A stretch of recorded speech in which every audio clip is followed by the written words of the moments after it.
Hello student, welcome to online classes. मैं संजय कुमार। हम +2 के अंदर इकोनॉमिक्स का चैप्टर पढ़ रहे थे, राष्ट्रीय से संबंधित समुच्चय। इसके बारे में हम चर्चा कर रहे थे।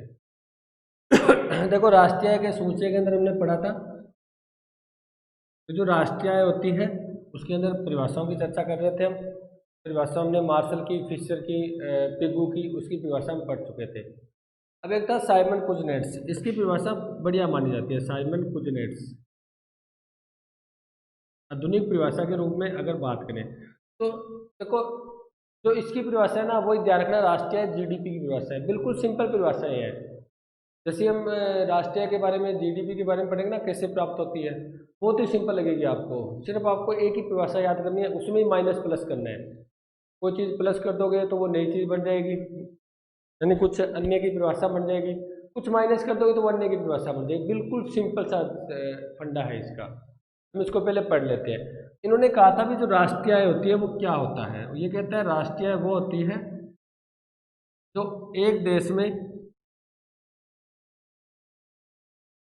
एक वर्ष के दौरान, एक वर्ष यानी वर्ष तो रखेंगे हम, क्योंकि हम पता करते हैं कि मैं कह दूँ जी, आप पूछो आपकी आय कितनी है, मैं कह दूँ जी 10,000 रुपये है। अब आपको पता कैसे चलेगा? अभी आपको समय ही पूछना पड़ेगा साथ में, मेरे को समय बताना पड़ेगा। आप कहो जी टाइम तो बताओ, एक दिन की है, 7 दिनों के, हफ्ते की है, महीने की है, साल की है, कैसे है? ये जब तक हम समय नहीं बताएंगे ना, तब तक हम उसको सही तरीके से परिभाषित नहीं कर सकते। तो इसका मतलब राष्ट्रीय होती है, एक राष्ट्र की हम मतलब एक देश लगा लेंगे। यानी मैं आपको ये क्यों बता रहा हूँ, क्योंकि आपको परिभाषा शुरू, अर्थ शुरू कैसे करना है, उसका मीनिंग, उसकी लिखना कैसे है आपको, तो ध्यान रखना।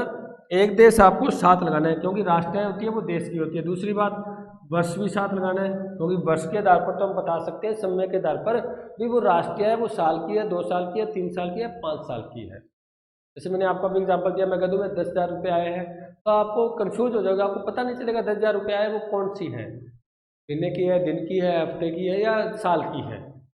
मुझे बात, इसका मतलब आप जब भी कोई अर्थ शुरू करो, परिभाषा शुरू करो, तो ये दो बातें आप साथ लगाओगे, क्योंकि राष्ट्रीय है तो ये एक देश की राष्ट्र, राष्ट्र की, देश की। और राष्ट्रीय आय होती है वो एक समय विशेष के साथ जुड़ी हुई होती है। कि राष्ट्रीय आय वो कितने समय के, हम एक वर्ष को लेकर चलते हैं, भारतीय में वित्तीय वर्ष को लेकर चलेंगे। क्या चलेंगे?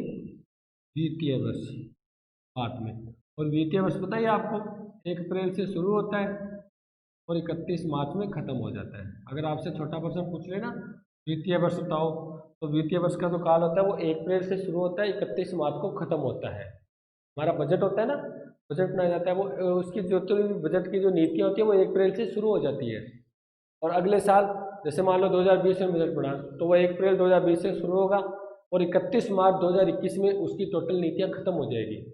उसके बाद अन्य नया 2021 का बजट शुरू हो जाएगा 1 अप्रैल 2021 से। तो हमारे यहाँ पर ये नहीं है 1 जनवरी से 31 दिसंबर, ध्यान रखना। हमारे यहाँ पर वर्ष है ना, वित्तीय वर्ष, वो 1 जनवरी से 31 दिसंबर नहीं है, बल्कि 1 अप्रैल से 31 मार्च है। ये तो आप जानते हैं सभी, 31 मार्च को कितनी मार्च के महीने होते हैं ना जब बाइक चलाते हैं, तो बहुत ध्यान रखते हैं, कागजों का ध्यान रखते हैं, हेलमेट का ध्यान रखते हैं, क्योंकि पता होता है मार्च में सबसे ज़्यादा छापे पड़ते हैं और मार्च में सबसे ज़्यादा चालान काटे जाते हैं।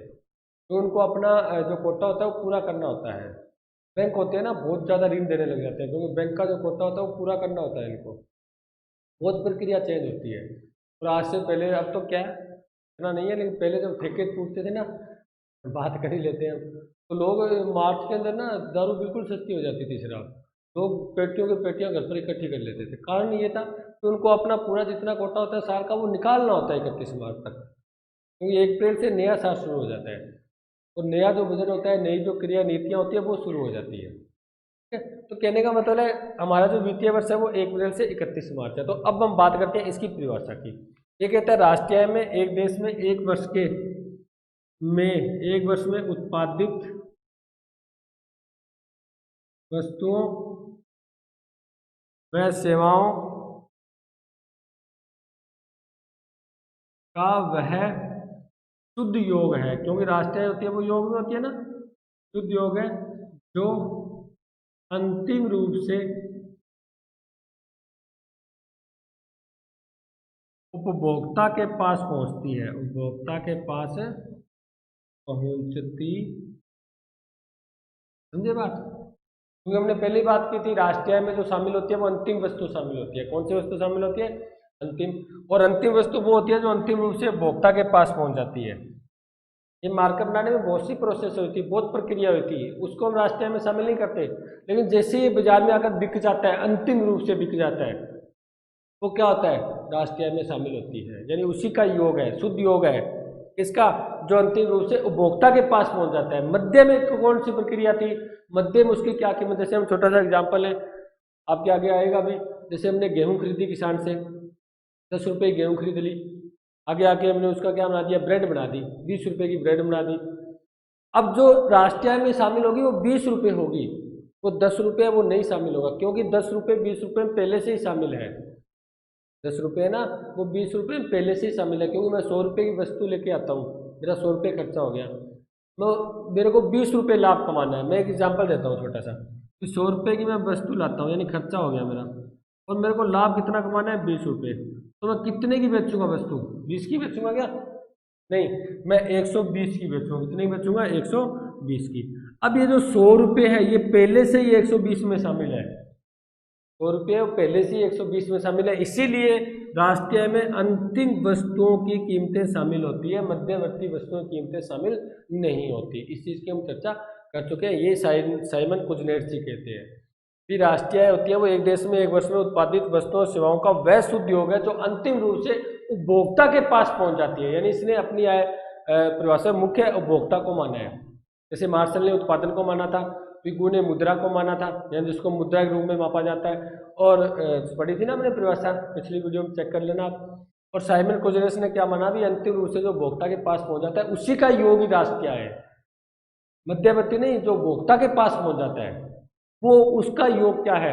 राष्ट्रीय आय है। ठीक है, अब बात करते हैं हम नेक्स्ट आगे। अब हमने कुछ परिभाषा पढ़ी, कुछ अर्थ पढ़ा, तो राष्ट्रीय आय की मैं कुछ विशेषताएं लिख लेते हैं अपने। क्या विशेषता हो सकती है आप बता दो? बिल्कुल ही सिंपल है राष्ट्रीय आय की विशेषता। राष्ट्रीय आय की पहला तो मैं ये कहूंगा, यह एक देश की आय होती है। बस सिंपल है ना, विशेषता होगी ना, देश की आय होती है, जो कितनी सिंपल है। दूसरा मैं ये कह दूंगा, यह एक, या बात के रूप में वित्तीय वर्ष के रूप में इसकी गणना होती है, वित्तीय वर्ष के रूप में गणना होती है। जो सभी देश का वित्तीय वर्ष होता है अलग अलग होता है, भारत का 1 अप्रैल से 31 मार्च है, वर्ष के रूप में गणना होती है। यहाँ पर आर्थिक क्रिया, इसमें आर्थिक क्रियाएं शामिल होती है, क्योंकि हमने अर्थशास्त्र में पहले पढ़ा था सिर्फ आर्थिक क्रियाओं की तो बात होती है, आर्थिक क्रिया तो हम शामिल ही नहीं करते इसमें। ठीक है, इसका मतलब यहाँ पर जो उत्पादन होता है, हमने अभी पढ़ा था ना साइमन कुजनेस की परिभाषा, उत्पादन चाहे वस्तुओं और सेवाओं का उत्पादन होता है उसका योग होता है। इसका मतलब उत्पादन का तो योग होता है राष्ट्रीय आय में, लेकिन जो गैर उत्पादक है उसका योग राष्ट्रीय आय में नहीं होता। सही है ना बात?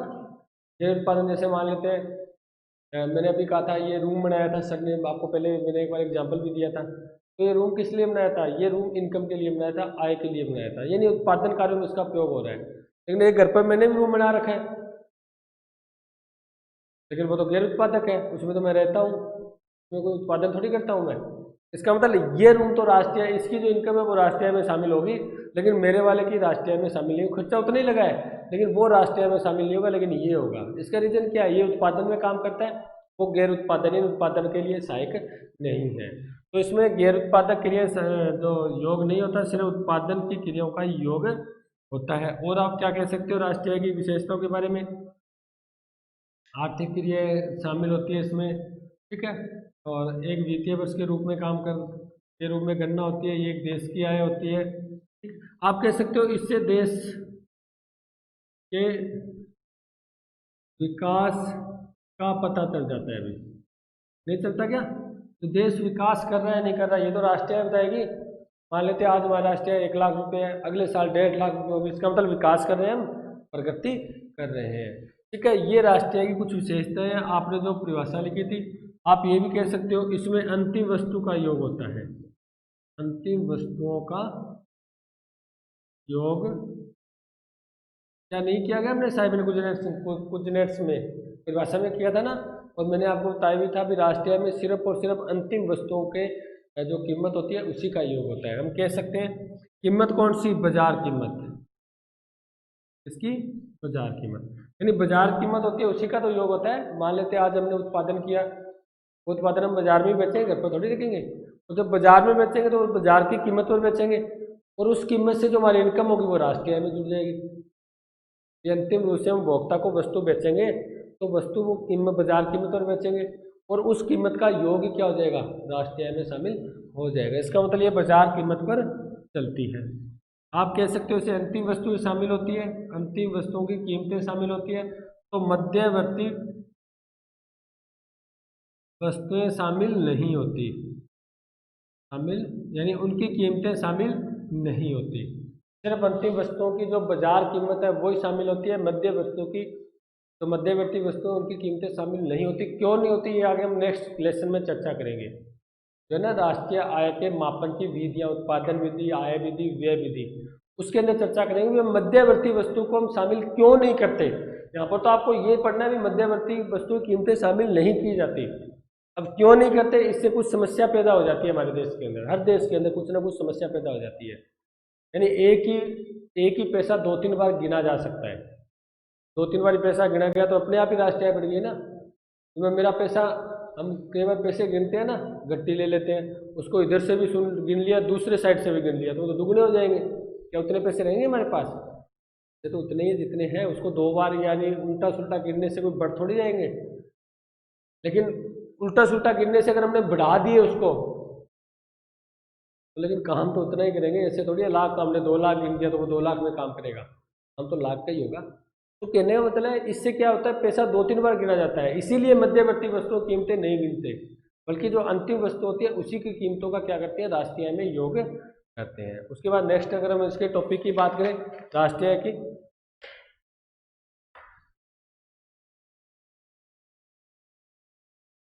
अब हम राष्ट्रीय कुछ अवधारणाओं की बात करते हैं। राष्ट्रीय आय की अवधारणाएं, इसके अंदर पहला है जैसे भौगोलिक के आधार पर, भौगोलिक के आधार पर, यानी भौगोलिक के आधार पर राष्ट्रीय आय क्या होती है इसके बारे में चर्चा करते हैं। भौगोलिक के आधार पर इसके चर्चा करते हैं। देखो भौगोलिक के आधार पर, भौगोलिक यानी भाई भूगोल, राष्ट्रीय की सीमा, इसका मतलब घरेलू भी कह सकते हो आप इसको। इस चीज में पढ़ा था ना हमने कि एक घर के अंदर, एक देश के अंदर जितनी भी आर्थिक क्रियाएं होती है उनका जो योग होता है वो होता है भौगोलिक आधार पर। अब देश के अंदर व्यक्ति होते हैं, अब देश के अंदर सिर्फ देशवासी थोड़ी होते हैं, कुछ विदेशी भी काम कर रहे होते हैं ना, या नहीं करते। भारत के अंदर अमेरिका के लोग भी हैं, वो भी काम कर रहे हैं, है ना, इनके भी, अन्य देश के लोग भी हैं, नेपाल के भी हैं, वो यहाँ पर हमारे काम करते हैं। इसका मतलब एक देश की भौगोलिक सीमा में यानी उसकी घरेलू सीमा में जो भी देशी या विदेशी जो साधन काम करते हैं उनके सभी के उत्पादन का योग, उत्पादन का योग क्या कहलाता है, भौगोलिक के आधार पर हम क्या करते हैं, राष्ट्रीय आय को ज्ञात करते हैं। इसके अंदर ध्यान इतने रखना है भी आपको इस भूगोल से बाहर नहीं जाना, देश की सीमा से, बॉर्डर से बाहर नहीं जाना, बल्कि देश के अंदर ही, चाहे वो हमारा देश का नागरिक हो, चाहे कोई विदेशी व्यक्ति काम कर रहा हो, चाहे कोई विदेशी कंपनियां उत्पादन कर रही हो, या तो अपने देश की कोई कंपनी हो, उद्योग हो जो उत्पादन कर रहा है वस्तु का, को भी शामिल करेंगे। और देश की भौगोलिक सीमा के अंदर कोई विदेशी कंपनी भी उत्पादन कर रही है उसको भी क्या किया जाएगा, शामिल किया जाएगा। लेकिन देखा सिर्फ भौगोलिक सीमा जाती है, उससे बाहर की चीज शामिल नहीं की जाती। जैसे मान लेते हैं कोई भारतीय है, भारत की जो कंपनी है वो अमेरिका में जाके काम करती है, अगर हम भौगोलिक के आधार पर अगर इसको हम चर्चा करेंगे तो उसको शामिल नहीं किया है। भारतीय, वो है भारतीय ही, लेकिन वो है भौगोलिक सीमा से बाहर, यानी वो अमेरिका में काम कर रही है, तो वो इसके आधार पर राष्ट्रीय आय में शामिल नहीं किया जाता। सिर्फ वो सिर्फ अपने देश की भौगोलिक सीमा देखी जाती है, उस सीमा के अंदर कितने उत्पादन हो रहे हैं, उस सीमा के अंदर कितने वस्तुओं और सेवाओं का उत्पादन हो रहा है, सिर्फ उसी का योग क्या करते हैं, राष्ट्रीय आय में शामिल करते हैं। यह है भौगोलिक के आधार पर। ठीक है, भौगोलिक के आधार पर तो आपको सिर्फ डायग्राम याद रखना है। इसके अंदर चाहे कोई देश का नागरिक हो चाहे विदेशी हो, सभी के उत्पादन को शामिल किया जाता है। ठीक है, नेक्स्ट हम बात करें राजनीतिक आधार पर। दूसरी धारणाओं की बात है तो भौगोलिक आधार पर हो गया। दूसरा होता है, और ध्यान रखना जो भौगोलिक आधार पर होता है उससे हम याद करते हैं जीडीपी, ग्रॉस डोमेस्टिक प्रोडक्ट, सकल राष्ट्रीय उत्पाद, सकल राष्ट्रीय उत्पाद। अब कैसे ज्ञात होगा वो आगे करेंगे हम, ठीक है। दूसरा आता है राजनीतिक आधार पर। पहला ये था, इसके अंदर सिर्फ अपने भूगोल की बात करते हैं, अपने देश की सीमा के बॉर्डर के अंदर की बात करते हैं। दूसरा है राजनीतिक आधार पर अगर हम अवधारणा की बात करें, इसके अंदर क्या होता है, इसके अंदर हम क्या करते हैं, अपने देश बॉर्डर से बाहर भी चले जाते हैं। जैसे मान लेते हैं हमारी ये सीमा है, इसके अंदर भारतीय अंदर तो काम कर रहे हैं, ये मैंने आपको अभी एग्जाम्पल दिया, भाई एक भारतीय अमेरिका में भी काम कर रहे हैं, अमेरिका में भी क्या कर रहा है, उत्पादन कर रहा है। तो देखो अगर भौगोलिक सीमा के अंदर तो इसको इसमें शामिल नहीं किया जाएगा राष्ट्रीय में, लेकिन राजनीतिक आधार पर इसको इसमें शामिल किया जाएगा। अगर वो भारतीय है और उत्पादन कर रहा है, इसका मतलब बॉर्डर के बाहर का उत्पादन भी इसमें शामिल होता है। भौगोलिक सीमा के आधार पर तो सिर्फ देश की सीमा के बॉर्डर के अंदर अंदर तो उत्पादन होता है, चाहे भारतीय कर रहा है चाहे विदेशी कर रहा है, वो राष्ट्रीय में शामिल होगा, जिससे हम ज्ञात करते हैं वो जीडीपी निकलती है, ठीक है। यानी सकल घरेलू उत्पाद को हम ज्ञात करते हैं। लेकिन राजनीतिक अगर आधार पर हम किसी की अवधारणा को ज्ञात कर रहे हैं तो उसके अंदर चाहे वो भारतीय देश में काम कर रहा हो, चाहे बॉर्डर से बाहर या कोई अन्य देश में काम कर रहा हो, सभी के उत्पादन का योग होता है। इससे जो ज्ञात करते हैं वो क्या निकालते हैं, जीएनपी, नेशनल प्रोडक्ट, यानी सकल राष्ट्रीय उत्पाद। कितना सिंपल है, देखो यहाँ पर तो अपने भौगोलिक सीमा का योग सकल राष्ट्रीय उत्पाद, जब इसमें हम विदेशी भी शामिल कर लिया, यानी विदेश के अंदर जो भारतीय उत्पादन कर रहे हैं उसको भी शामिल कर रहे हैं, तो उसे बोलते हैं सकल राष्ट्रीय उत्पाद। सॉरी ये घरेलू उत्पाद है, नहीं डोमेस्टिक माने घरेलू होता है, यानी सकल घरेलू उत्पाद। जब भौगोलिक आधार पर हम नेशनल इनकम यानी राष्ट्रीय आय को ज्ञात करें, सकल राष्ट्रीय उत्पाद जब हम क्या करें, अपने देश के अंदर जो भारतीय काम करते हैं उत्पादन करते हैं उसका भी, और विदेश में भी उत्पादन करते हैं, दोनों का योग करें, तब आता है आपका सकल राष्ट्रीय उत्पाद। और अकेला अगर बॉर्डर की बात करें घरेलू उत्पाद, अगर इसको भी बात करें तो राष्ट्रीय उत्पाद।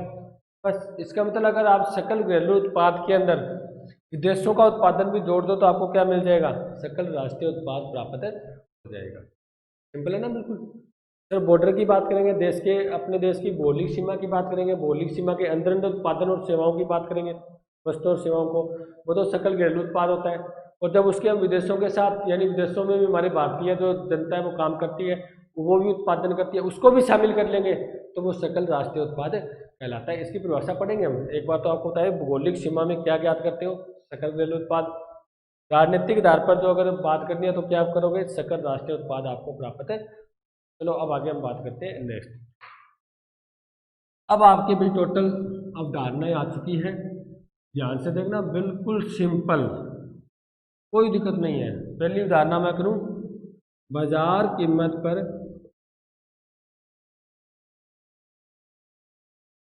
सकल घरेलू उत्पाद।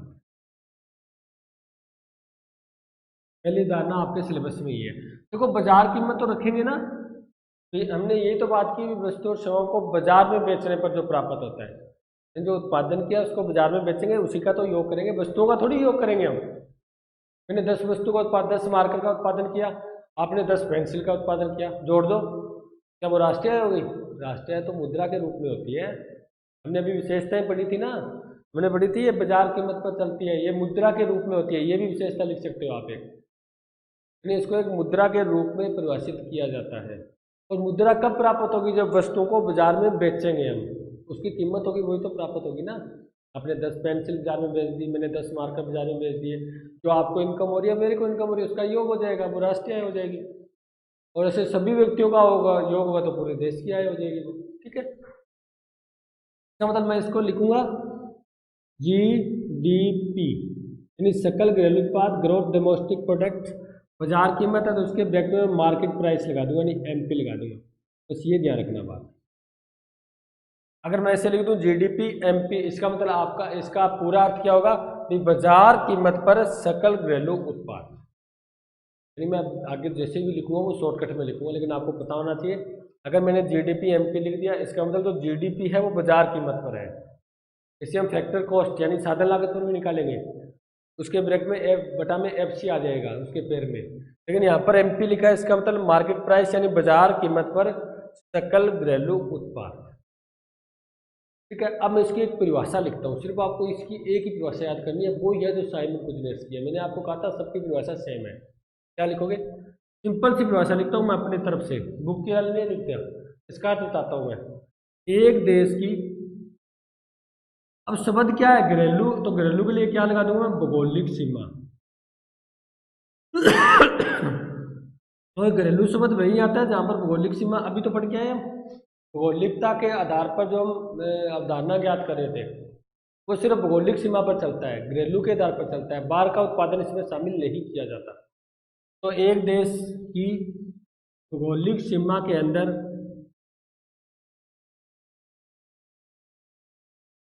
एक वर्ष या एक वित्तीय वर्ष के दौरान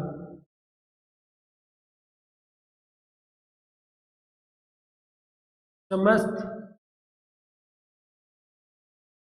वस्तुओं व सेवाओं, समस्त क्या होता है?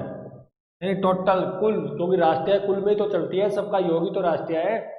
तो समस्त वस्तुओं व सेवाओं या उत्पादित, पहले लगा लो, समस्त उत्पादित वस्तुओं व सेवाओं के बाजार मूल्य के योग को सकल घरेलू उत्पाद कहते हैं। कितना सिंपल है देखो, क्योंकि घरेलू है इसलिए मैंने क्या लगा दिया परिभाषा में? भौगोलिक सीमा। और मैंने पहले ही कहा था राष्ट्रीय है तो एक देश को तो हम लेके ही चलेंगे। भौगोलिक सीमा एक देश की से बात की, अमेरिका की, चीन की, किसी का अध्ययन कर रहे हो आप, ठीक है, तो उसकी भौगोलिक सीमा साथ रखो, क्योंकि घरेलू शब्द साथ लगाए। तो घरेलू लगाए तो एक देश की भौगोलिक सीमा के अंदर, उसके अंदर और वित्तीय वर्ष में जितना भी उत्पादन होता है, चाहे वस्तुओं का, सेवाओं का, उसका जो बाजार मूल्य होता है, यानी मार्केट प्राइस लिखा है इसलिए मैं बाजार मूल्य शब्द लगा रहा हूँ, ठीक है। तो सेवाओं का जो बाजार मूल्य का जो टोटल योग कर देते हैं उसे क्या बोलते हैं? सकल घरेलू उत्पाद कहते हैं। सकल होता है कुल। जैसे आपने 10 पेंसिल बेची, मैंने 10 मार्कर बेचे, बताया था आपको, उसका योग ही क्या है? सकल घरेलू उत्पाद है। वो आप भी बात के अंदर रह रहे हो, मैं ही बात में रह रहा हूँ, यानी भौगोलिक सीमा के अंदर ही है, ठीक है। व्यवस्था कंप्लीट, सिंपल है बिल्कुल, क्योंकि राष्ट्रीय देश की होती है तो एक देश में, घरेलू शब्द है इसका मतलब भौगोलिक सीमा में, एक वित्तीय वर्ष के दौरान जितना भी उत्पादन होता है देश के अंदर, चाहे वस्तु और सेवाओं का उत्पादन होता है, उसका जो बाजार मूल्य होता है, क्योंकि आप बाजार मूल्य पर सकल घरेलू उत्पाद याद कर रहे हो, उसका बाजार मूल्य होता है, उसका योग कर दो, वो सकल घरेलू उत्पाद आपको प्राप्त है हो जाएगा। और पहली धारणा आपकी कंप्लीट होगी। बहुत ही सिंपल, बहुत ही सिंपल तरीके से आपकी कंप्लीट होगी, सिर्फ आपको यही ध्यान रखना है और यही चर्चा करते आए हम, कोई अलग हमने इससे संबंधित कोई चर्चा ही नहीं की, ठीक है। उसके बाद पढ़ते हैं नेक्स्ट टर्म। आप ना ये नोट कर लिया करो साथ साथ में, बिल्कुल सिंपल तरीके से मैंने आपको करवाया, बिल्कुल ही सिंपल लैंग्वेज के अंदर आपको मैंने इसको लिख दिया है, क्योंकि ये अलग अलग मैंने आपको पहले कहा था, जब भी कोई अर्थ शुरू करते हो, कोई परिभाषा शुरू करते हो, तो ये 2-3 बातें ध्यान रखनी है आपको भी। पूछा क्या है? घरेलू पूछा है, तो इसका मतलब भौगोलिक सीमा साथ आएगी। तो घरेलू का अर्थ क्या होता है? हम पढ़ चुके हैं अवधारणाएं, ये एक घर के अंदर, अपने देश के अंदर अंदर, सीमा के अंदर, बॉर्डर के अंदर अंदर जो उत्पादन होता है उसका योग। क्या एक देश तो लगाएंगे क्योंकि राष्ट्रीय की बात कर रहे हैं, वित्तीय वर्ष तो रखा गया क्योंकि वर्ष के बिना तो हम बता ही नहीं सकते जो हमारी राष्ट्रीय है वो कितने वर्ष की है, 10 दिन की है या महीने की है, 6 माह की है, ठीक है। और जितना समस्त, यानी हम बात क्या कर रहे हैं राष्ट्रीय की, राष्ट्रीय होता क्या है? समस्त होता है, कुल होता है, योग होता है किसका? वस्तु और सेवाओं का। और जो बाजार मूल्य होता है उसका योग क्या कहलाता है? सकल घरेलू उत्पाद है, या आप कह सकते हो बाजार कीमत पर सकल घरेलू उत्पाद कहलाता है। बाजार कीमत पर सकल घरेलू उत्पाद कहलाता है। चलो अब बात करते हैं हम नेक्स्ट।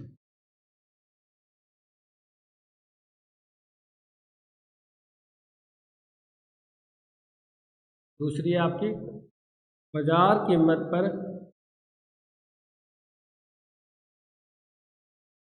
शुद्ध घरेलू उत्पाद।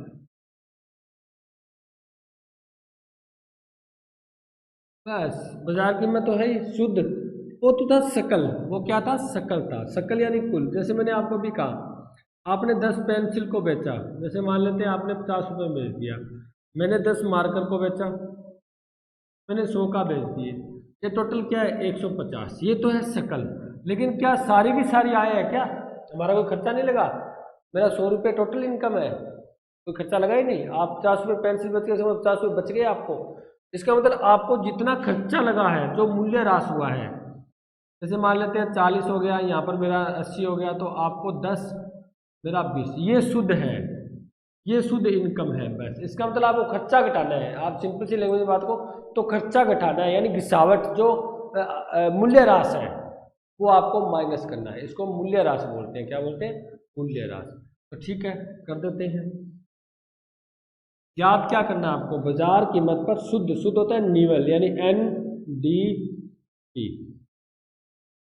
एनडी मेरे मैं आपको जैसे ये लेसन पूरे होंगे ना, आपको मैं 5-6 लाइनें लिखाऊंगा, वो आपको याद करनी है परमानेंट। ठीक है, यानी पहले तो था GDP। अब जी को आपको क्या बनाना है? एन बनाना है, यानी शुद्ध बनाना है। तो आपको क्या करना पड़ेगा? MP तो नीचे लिखेंगे क्योंकि बाजार कीमत पर है, बराबर GDP, यानी बाजार कीमत पर जो सकल घरेलू उत्पाद होता है, इसमें से माइनस कर देंगे मूल्य ह्रास को। क्या कर देंगे? मूल्य ह्रास। ह्रास माने होता है कम होना। बस ये आपका हो गया NDP। इतना सिंपल है। इसकी आप परिभाषा भी बना सकते हो। क्या परिभाषा बनाओगे? आप ये कहोगे कि बाजार कीमत पर शुद्ध घरेलू उत्पाद में से मूल्य ह्रास को माइनस करने से जो प्राप्त होता है वो बाजार कीमत पर शुद्ध घरेलू उत्पाद प्राप्त होता है। इसके आधार पर आपको प्रश्न आ जाए। आपको मान लेते हैं ये कह रहे हैं बाजार कीमत पर कुल जो सकल घरेलू उत्पाद है वो 1000 रुपये है। जो मूल्य ह्रास है उसको हम लेते हैं D के रूप में। ठीक है, वो मान लेते हैं 900 है। तो बताओ NDP कितनी है, यानी बाजार कीमत पर शुद्ध घरेलू उत्पाद कितना है? तो आप 1000 में से 900 माइनस कर दो, 100 आपका आंसर आ जाएगा। इस प्रकार प्रश्न पूछे जाए तो आप आंसर बता सकते हो। इसका मतलब आपको ध्यान ये रखना है कि अगर आपको G से N बनाना है, जी यानी कुल से शुद्ध बनाना है, तो माइनस क्या करना पड़ेगा आपको? मूल्य ह्रास। माइनस क्या करना पड़ेगा? ये आप कह सकते हो मूल्य ह्रास खर्चा ही है, छोड़ो आप मूल्य ह्रास शब्द कई बार भूल जाते हैं। ये खर्चा है, ये लागत है। मूल्य ह्रास की क्या बात कर चुके हैं हम। जैसे मशीन लेके आते हैं हम उत्पादन करने के लिए, तो क्या वो वैसे ही चलती रहती है, नई बनी रहती है क्या? के अंदर वो चलती है तो उसमें घिसावट भी होती है, टूट फूट भी होती है, उसकी मरम्मत भी होती है या नहीं? कभी कल पुर्जे बदलने भी पड़ते हैं, वो खर्चा तो लगता है ना, या नहीं लगता? हम कहते हैं ना मूल्य का ह्रास हो गया। मैं कहता हूँ जी मैं आज मोबाइल लेके आया हूँ 20,000 का, और मैं 10 दिनों के बाद कहता हूँ, अच्छा निकालते दूसरे दिन बोल देता हूँ उसको बेचना है, तो क्या वो 20 का बिक जाएगा क्या? हम कहते हैं भी एक बार कंपनी से जो चीज़ निकल जाती है, निकलते ही उसकी कीमतें टूट जाती है। इसका मतलब उसका मूल्य ह्रास हो जाता है, उसका मूल्य क्या हो जाता है? कम हो जाता है। वो जो कम हुआ वो मेरा खर्चा ही तो है। मैं 20 का ला के 18 का बेच रहा हूँ 2 दिनों के बाद, इसका मतलब 2000 रुपये क्या हो गया? मूल्य ह्रास, यानी मेरा खर्चा अलग लग चुका है, मेरे को हानि हो चुकी है। यानी मूल्य ह्रास होती है वो एक हानि ही होती है। ठीक है, तो वो क्या कर देते हैं? कुल में से घटा देते हैं, तो आपको क्या प्राप्त हो जाएगा? शुद्ध प्राप्त है। बिल्कुल यही इसकी परिभाषा है। कोई प्रश्न है तो ये करोगे भी आप, बाजार कीमत पर सकल घरेलू उत्पाद में से मूल्य ह्रास यानी D को माइनस करेंगे तो हमें क्या मिलेगा? बाजार कीमत पर शुद्ध घरेलू उत्पाद प्राप्त है हो जाएगा। ठीक है, उसके बाद नेक्स्ट पढ़ते हैं। मैं साथ साथ में तीनों इसके जितनी धारणाएं बनती है ना घरेलू पर, वो मैं सब बता देता हूँ आपको। मैं तीसरी बात कह देता हूँ, साधन लागत पर, बस ये ध्यान रखना आप, साधन लागत पर सकल घरेलू उत्पाद, और एक लिख देता हूं मैं, साधन लागत पर शुद्ध घरेलू उत्पाद।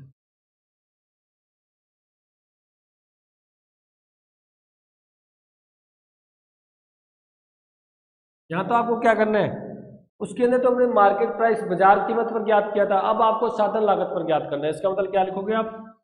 GDP ज्ञात करनी है आपको फैक्टर कॉस्ट पर, यानी साधन लागत पर। ठीक है, यानी अब यहाँ पर FC आएगा, MP नहीं आएगा, क्योंकि आपको यहाँ लिखा गया है साधन लागत, बाजार कीमत नहीं लिखेगी। यहाँ पर याद करनी है आपको NDP यानी शुद्ध घरेलू उत्पाद साधन लागत पर। बिल्कुल सिंपल है, ध्यान रखना, हम कर चुके हैं ये साधन लागत पर। जो आपको याद है ना शुद्ध प्रोक्ष कर, जो हमने पढ़ा था पिछले लेसन के अंदर, वो ही है। आपको क्या करना है, अगर ऐसी स्थिति आ जाए तो आपके पास जो साधन लागत, सॉरी, बाजार कीमत पर जो शुद्ध घरेलू उत्पाद आपके पास मौजूद है उसमें से अप्रत्यक्ष कर यानी इनडायरेक्ट टैक्स को माइनस कर दो, और सरकार जो सब्सिडी आपको देती है, अनुदान देती है सब्सिडी, उसको जोड़ दो, तो आपको क्या प्राप्त हो जाएगा? साधन लागत पर सकल घरेलू उत्पाद प्राप्त हो जाएगा। इसका फंडा यही रहेगा बस। जैसे ही आपको बाजार कीमत से साधन लागत पर कोई अवधारणा बनानी है तो उसके अंदर बाजार कीमत वाले में से जो अप्रत्यक्ष कर है, इनडायरेक्ट टैक्स है, उसको तो कर दो माइनस, और जो सरकार सब्सिडी दे रही है उसको कर दो प्लस। इसी प्रकार इसमें देख लो, फैक्टर कॉस्ट पर लाना है ना, तो आपको क्या करना है? बाजार कीमत पर जो आपके पास शुद्ध घरेलू उत्पाद है उसमें आईटी माइनस कर दो और सब्सिडी प्लस कर दो, बस। ये साधन लागत पर शुद्ध घरेलू उत्पाद आपको प्राप्त है। समझ रहे ना? बस इतना ही ध्यान रखना है आपको कि जैसे आपके पास बाजार कीमत की कोई चीज़ दी होती है, कोई उदाहरणा दी है जो बाजार कीमत पर दी हुई है, उसको आपको साधन लागत पर लेके आना है, तो आपको क्या करना है? अप्रत्यक्ष कर को तो करना है माइनस, और जो सब्सिडी है, अनुदान है, उसको करना है प्लस। चाहे कोई अवधारणा हो, अगर उसको बाजार कीमत से हमें क्या करना है? साधन लागत पर लाना है। तो बस इतना ही ध्यान रखना है, बाजार कीमत वाले से अप्रत्यक्ष कर को माइनस कर दो, सब्सिडी जोड़ दो, अप्रत्यक्ष कर माइनस सब्सिडी, हम टोटल यही करेंगे बस। अब हम बात करते हैं नेक्स्ट उदाहरण। ये 4 उदाहरणें कंप्लीट होगी ना, बिल्कुल सिंपल है। और कौन सी होगी? एक तो हमने की जीडीपी एमपी, इसके अंदर तो घरेलू सीमा एनडीपी एमपी, यानी क्या करना है? इसके अंदर मूल्य ह्रास को घटा देंगे, जीडीपी एफसी, इसमें अप्रत्यक्ष कर को घटा देंगे, सब्सिडी को जोड़ देंगे, एनडीपी एफसी, इसमें से क्या करेंगे? वही अप्रत्यक्ष को घटा देंगे और सब्सिडी को जोड़ देंगे। कंप्लीट है चारों उदाहरण। हमने परिभाषा तो सिर्फ एक की इसी की लिखी थी ना, बाकी में तो लिखने की आवश्यकता ही नहीं है हमें। परिभाषा तो हमने एक ही लिखी थी जीडीपी एमपी की, यानी बाजार कीमत पर सकल घरेलू उत्पाद। बाकियों में जैसे इसमें डी घटाया ये प्राप्त हो गया, इसमें से माइनस आईटी घटाया और प्लस सब्सिडी जोड़ा ये प्राप्त हो गया, इसमें माइनस आईटी किया सब्सिडी जोड़ा ये प्राप्त हो गया। यानी बाजार कीमत में जैसे ही हमने इनडायरेक्ट टैक्स यानी अप्रत्यक्ष कर को माइनस किया और सब्सिडी को प्लस कर दिया, फैक्टर कॉस्ट हो गया, साधन लागत हो गई। सिंपल सी मैटर है, यदि आपके सामने ये इसकी परिभाषा है, ये इसका सूत्र है।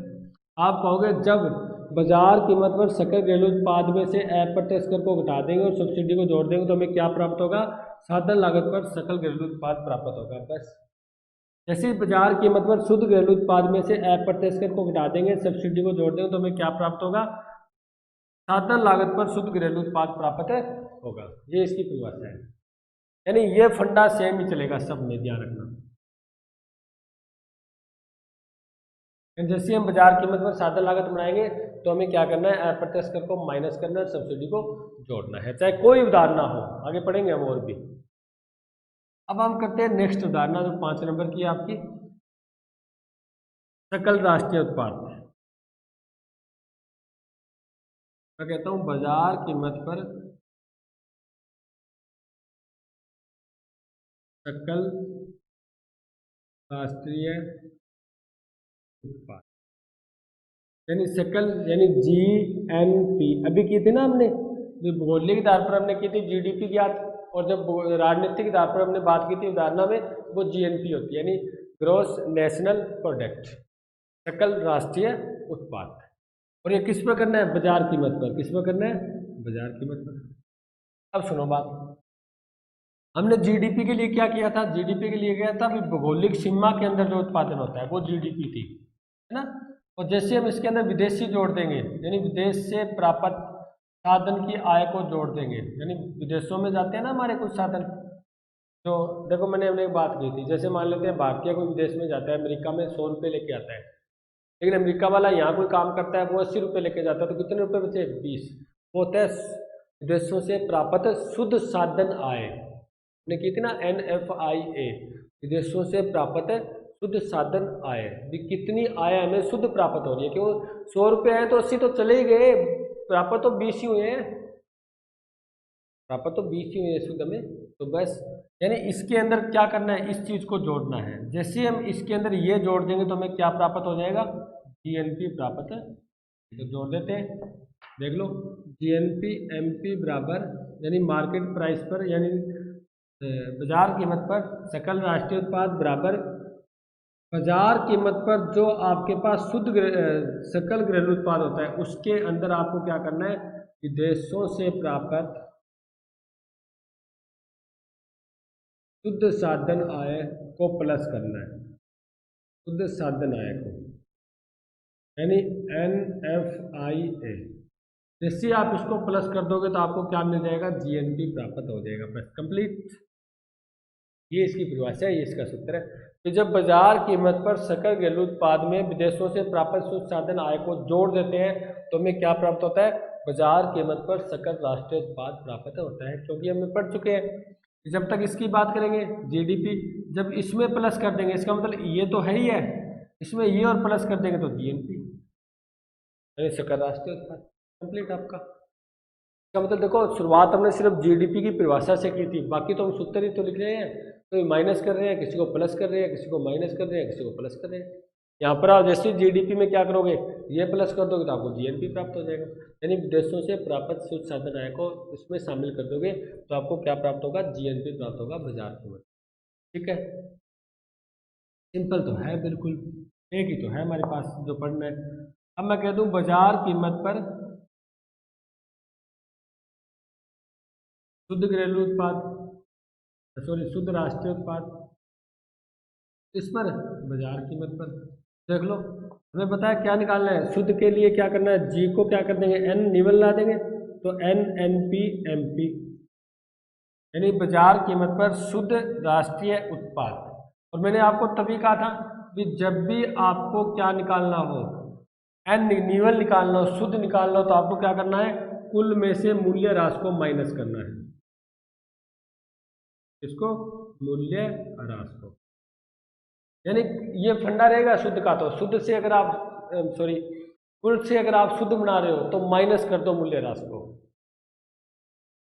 आपका शुद्ध हो जाएगा। जैसे हमने GDP को NDP बनाया था तो माइनस मूल्य ह्रास, यहाँ पर GNP को NNP बना रहे हैं तो माइनस मूल्य ह्रास। और आप इसमें ये लिखोगे, जब साधन लागत पर सॉरी बाजार कीमत पर सकल राष्ट्रीय उत्पाद में से मूल्य ह्रास को माइनस कर देंगे या घटा देंगे तो हमें क्या मिलेगा, बाजार कीमत पर शुद्ध राष्ट्रीय उत्पाद प्राप्त होगा। ये इसकी परिभाषा। ये मैं लाइन ही लिखा दूंगा आपको, भाई जी को N बनाने के लिए एक मूल्य ह्रास माइनस करना पड़ता है। उसके बाद नेक्स्ट करते हैं,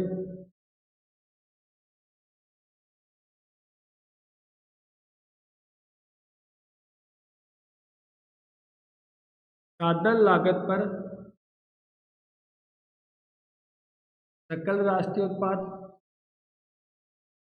इन दोनों को इकट्ठे ही करेंगे और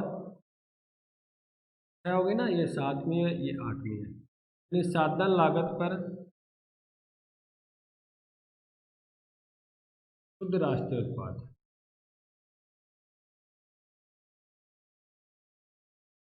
देखो आपको क्या करना है, GNP ज्ञात करना है साधन लागत पर, यानी पहले नीचे MP था, अब तो इसके पैरों में FC लिखना है आपको, यानी फैक्टर कॉस्ट।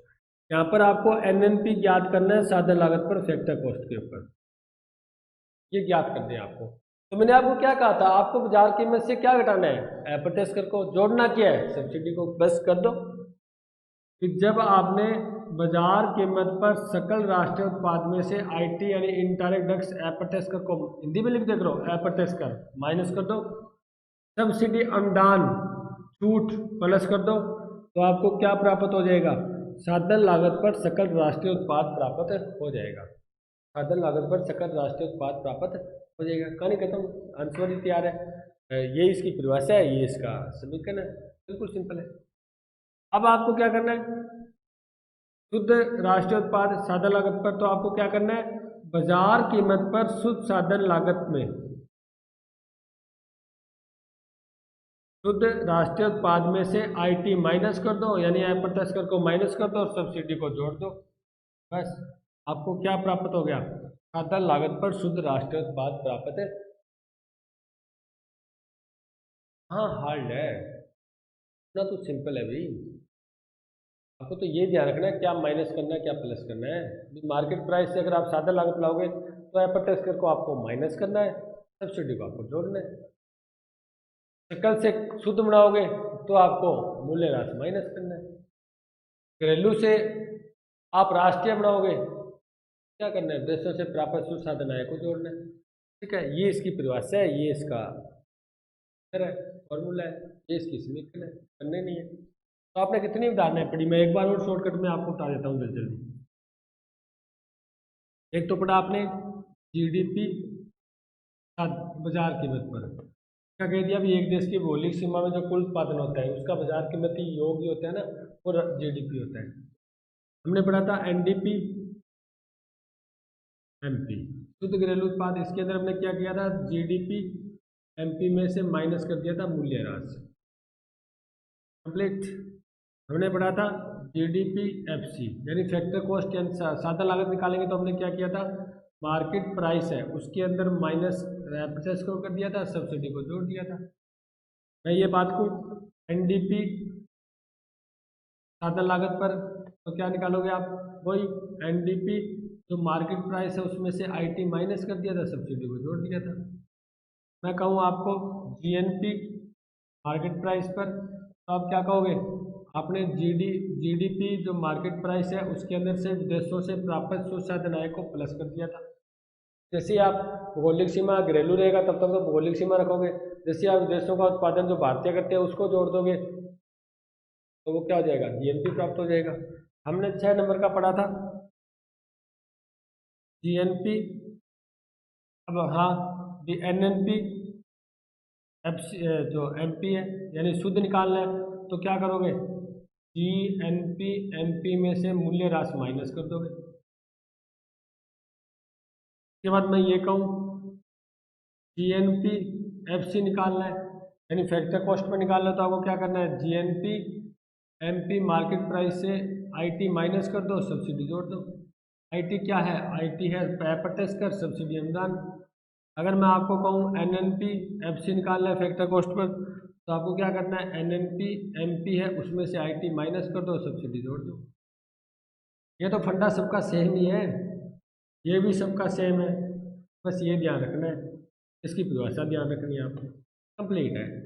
कुछ भी आ जाए, कोई भी सवाल आ जाए, कोई सी अंक आ जाए, आपको सिर्फ इतना ही ध्यान रखना है क्या प्लस होने वाला है, क्या माइनस होने वाला है। ठीक है डियर स्टूडेंट, उसके बाद कुछ एक दो बातें और करेंगे इसके बारे में, कुछ एक दो सवाल भी करेंगे ताकि आपको पता हो जाए कैसे हल किया जाता है इसको। जैसे आपके बुक के अंदर बहुत बड़ा सा सवाल दे रखा है, आप कर सकते हो, लेकिन मैं आपको एक शॉर्टकट में कुछ सवाल एक दो करवा दूंगा। मिलती है नेक्स्ट क्लास में, थैंक यू।